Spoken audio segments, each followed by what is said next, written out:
One of the first things we noticed upon entering the center's outdoor water exhibit was the Space Needle, giving us even more pride in where this center is located, Seattle, Washington. The outdoor water exhibit had some amazing hands-on displays that allowed attendees to experience momentum in a very unique way. Take the shot of me learning how to get the weighted pivoting rod to make a full 360-degree swing. At first, I tried direct approach. Then I realized that getting the rod to swing is the key to making the flip happen. Here's Hannah finding the best position for the water cannon to turn the wheel at maximum velocity. We went indoors and decided to lock up some things, where I paid 75 cents to discover that I'm bad at reading signs. Want some more quarters? One of the first panels we read contained this statement about science. Science is about questioning what we know.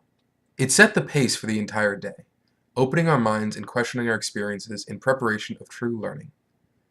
We explored the models and artistry of the dino displays, even discovering something new from this very creepy dinosaur mechanical frame. The observer has a few controls that give motion to the dino frame, but something interesting of note happens as the dino's weight shifts. In order to maintain balance, the dinosaur's mouth must open a little bit to adjust for the changing center of mass. Something neither of us has ever thought about. Oh yeah, and those eyes twitch, making it even creepier.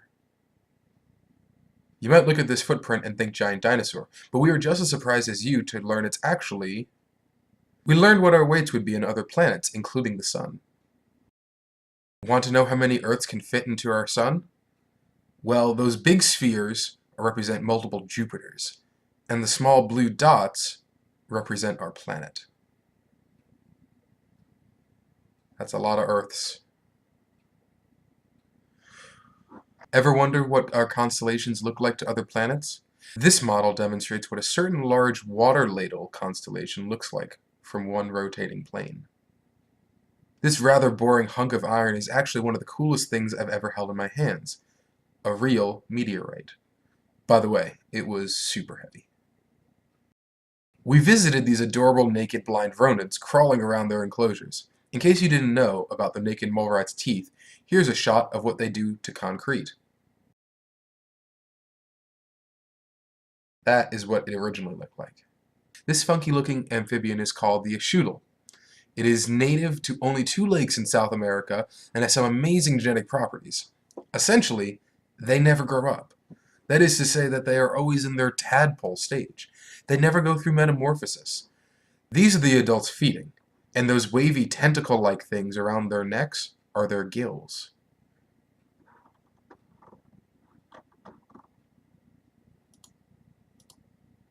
We got to see a live demonstration of combustion. Here you see the performer setting up her last experiment that combines the 3 things required to create combustion.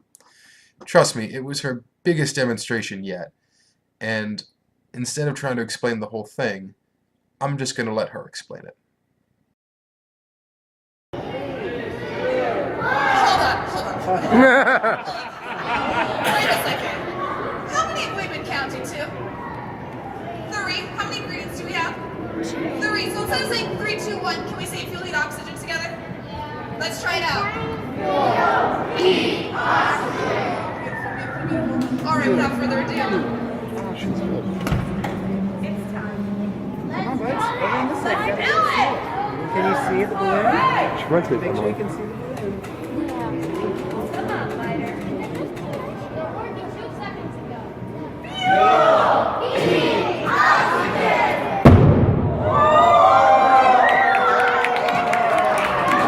That might not have seemed loud, but trust me, it was. You've reached Matt's voicemail. I'm not at my phone at the moment. Please leave a message after the beep. Beep. Hannah tried out some new dining furniture.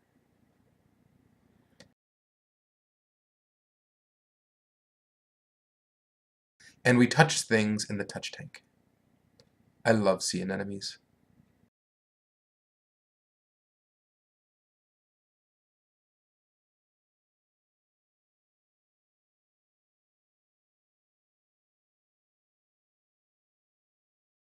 These last couple exhibits left a lasting impression on us. This exhibit allows for all kinds of interesting living maps to be displayed on a 3D model using projectors. This map represents the seismic activity recorded in the world. You might remember from your 6th grade earth science class, earthquakes like to occur along fault lines. However, you might be noticing some suspicious seismic activity in the middle of our nation, thousands of miles from any fault line. These earthquakes are caused by fracking, and you'll take note that they're severe and extremely common in that location. This second map is rather interesting, but I'm not going to tell you what it represents until the end. I want you to guess as we slowly rotate around the world. We just passed Southeast Asia and India, while China seems suspiciously dark, meaning these lines don't seem to affect China. They seem to be connecting something, and these connections are going across countries and continents. Northern Africa seems rather dark as well, so it's something that region of Africa wouldn't have.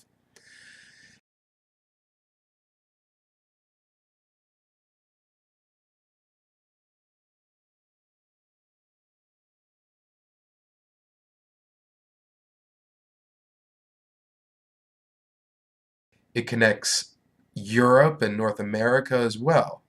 Also, the Amazon rainforest seems to be lacking in these connections. Did you figure it out? We sure didn't. It represents Facebook friends. These are all the Facebook friends that are connected throughout all the world. It just goes to show that we're a lot more connected than we feel sometimes. Thanks for watching, Loons.